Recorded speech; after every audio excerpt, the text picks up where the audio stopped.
Way out in the depths of space, the police box shell of the TARDIS appeared in a blaze of blue light, tumbling end over end in the dark. It spun for a moment as if getting its bearings, and then vanished again into the time vortex. Inside, the doctor sat cross-legged on the floor, poking and prodding at the tangle of tubes and pipes that wound their way through the coral-like growths and protuberances of the central control console. Rose was curled up on the battered control room chair, fast asleep, her breathing slow and measured. The steady background hum from the console suddenly changed in pitch for a moment, and there was a faint moan from Rose as she stirred on the chair. The doctor frowned and clambered to his feet, peering at a flashing light on the console. "Oh, that's not right. Not right at all." There was another bleep from the other side of the console. He hurried around to where a new set of lights had blinked into life.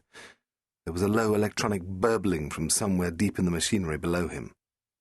Rose twisted in her sleep again, her brow furrowing. The doctor's gaze went from the console to Rose and back again. "Now, what are you two talking about? All girls together, is it?" He leaned forward and started tapping at controls. Rose knew she was dreaming. She knew because she could see herself as if she was another person, from just over her right shoulder. She was outdoors, in the rain, and floating a couple of meters off the ground. She looked around, taking in the vague, unreal surroundings of her dream. As dreams went, it wasn't particularly exotic. She was on the coast, almost certainly Britain. The scrubby grass and tangle of gorse bushes were unmistakably British.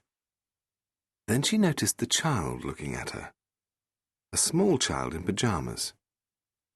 For some reason she couldn't explain, a shiver ran down Rose's spine. The child started to laugh, and the sky darkened, lightning cracking through the air. Rose found herself moving now, swooping over the gorse, sailing out off the cliff and sweeping down over the water. Dark shapes loomed up from the darkness. Cliffs, jagged rocks, a lighthouse. Her dream rapidly degenerated into nightmare as a vile four-armed creature hauled itself from the sea below her. Its claws reached out for something lying on the ground, and Rose realized with horror that it was a young man, fishing equipment scattered around him, his arms raised in a futile attempt to ward the creature off. She desperately wanted to look away, but she couldn't tear her eyes from the horror unfolding before her. A monstrous arm swung down, and the young fisherman slumped backwards, his blood staining the rocks. The creature turned and fixed Rose with blazing eyes. It roared again, reaching out for her. She tried to scream, but no sound would come from her throat. The huge, taloned hands closed around her, and she woke with a start. The doctor looked up from a screen, concern in his eyes. "Are you all right?" Rose ran a hand through her hair, her eyes flicking around the shadows that pooled in the corners of the console room. "Yeah, a dream, that's all. A nightmare." She nodded at the console. "What are you doing?" "It seems you're not the only one who was having nightmares," the doctor indicated the screen in front of him. "We picked up some very odd readings while you were asleep. I've been tracing them back to their source." On the screen was a long stretch of rocky coast. Out in the waves was a jagged lump of black rock, the long, slender shape of a lighthouse stabbing towards the heavy clouds. Rose stared in disbelief. "That's where I was in my dream." With a loud thump, the TARDIS appeared from nowhere on the cliff tops, incongruous amongst the windswept gorse. The doctor stepped out into the cold night air, coat billowing in the wind. Rose emerged tentatively after him. Everything was horribly familiar. The tall, jagged cliffs, the brooding sky. Along the coast you could see the lights from the village tucked into the curve of the bay, a tiny harbour jutting out into the cold grey sea. "Where are we exactly?" she asked. "Wales, according to the instruments." The doctor swung his gaze out towards the horizon. "Village called Innisd." "Come again?" "Black Island." "Ah. What is it?" The doctor nodded out to sea. "Your mysterious lighthouse?" Rose followed his gaze. The racing clouds cleared from the moon for a moment, and she could make out the tall, slender shape rising from the jagged mound of black rock in the bay. Yeah, that's it. Where did you see the fisherman? Rose nodded down the cliff. Down there, on the rocks. Come on, let's take a closer look. The path ended at a narrow spit of land, scrubby grass that sloped down to the sea. Huge wet boulders, flecked with foam and seaweed, lay jumbled up against the shore. The doctor pointed at a rock pool, little more than a crevice in the wet rock. Rose raised a hand to her mouth. Among the seaweed and barnacles, the pool was bright red. Is it? Blood, yes. The doctor's face was grim. There's more here, and here. So where's the body?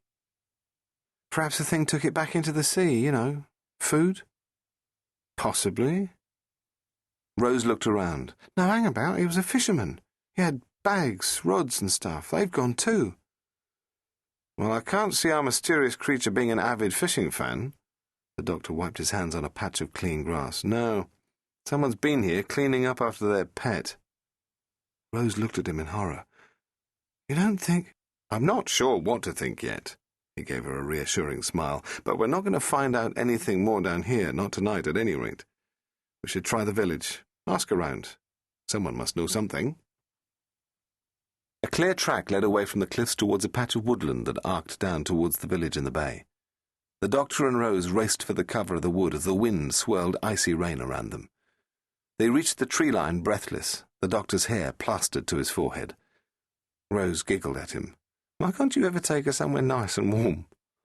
Before he could reply, a low rumbling growl brought the two of them to a sudden halt. The doctor's eyes darted from tree to tree. The wood was a jumble of long shadows and tangled undergrowth.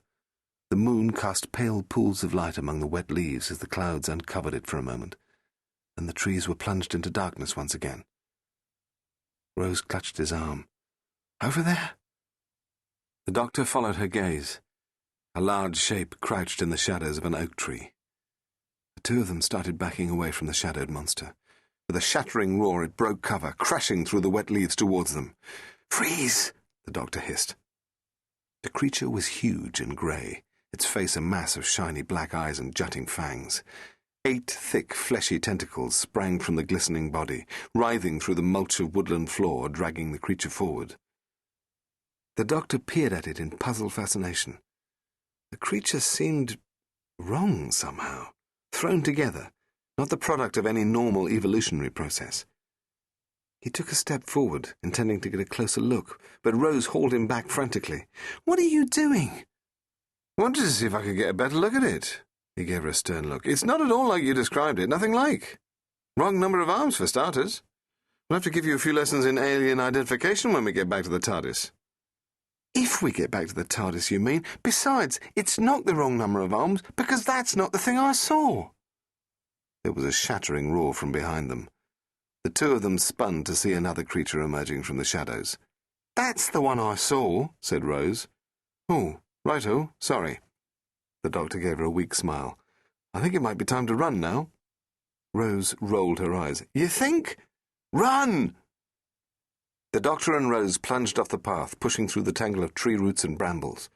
Behind them they could hear the frustrated roars of the creatures and sounds of trees crashing to the floor as the two monsters tried to tear their way through in pursuit. They're too big to follow us in here, shouted the doctor. Keep to where the wood is dense. The two of them struggled forward, ducking under fallen trees, scrambling up muddy banks. Finally the doctor waved at Rose to stop. Slow down. I think we've lost him. Rose slumped against a tree, breathing hard. She tilted her head back, letting raindrops from the leaves splash on her face. We're nearly out of the woods, the doctor nodded through the trees. Ahead of them, about 200 meters away, yellow light glowed warmly. Street lamps? The doctor nodded. Civilization of a sort. Rose smiled, then froze. The rain splashing onto her face had suddenly gone warm and thick. She wiped a hand across her face.